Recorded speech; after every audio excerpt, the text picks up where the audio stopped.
اپنی عمر کے بارے میں اس وقت جھوٹ بولنا شروع کر دیتی ہے جب اس کا چہرہ سچ بولنا شروع کر دے۔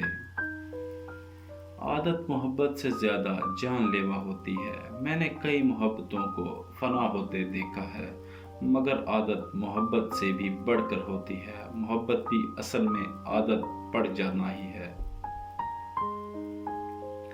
کبھی بھی شادی کے کھانے کی برائی نہ کرو، کیونکہ اکثر ماں باپ کی پوری عمر لگی ہوتی ہے صرف اس ایک وقت کے کھانے کے لیے۔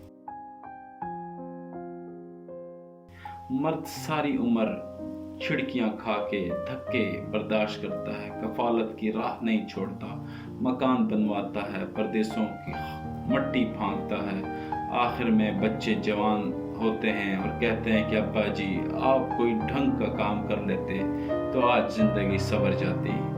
محبت ہو جانے کے بعد پھر ذاتی آزادی کی کوئی گنجائش نہیں رہتی۔ بیک وقت دو افراد سے محبت نہیں کی جا سکتی، محبوب سے بھی اور اپنی ذات سے بھی۔ اس طرح محبت ایک طرح کی غلامی کا عمل ہے۔ کتنی عجیب ہوتی ہیں لڑکیاں، پسند کا سوٹ نہ ملے تو ماں باپ سے لڑتی ہیں، عید نہیں مناتی، مگر ایک ناپسندیدہ انسان کے ساتھ چپ چاپ پوری زندگی گزار دیتی ہیں۔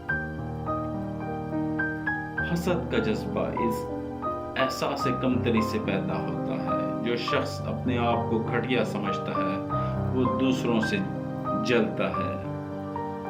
رشتے احساس سے بنتے ہیں، رنگ، نسل اور چال دیکھ کر تو جانور خریدے جاتے ہیں۔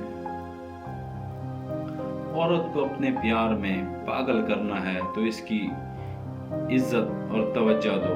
عورت کو یہ دو چیزیں دو گے تو وہ خود بخود تمہیں پسند کرنے لگے گی۔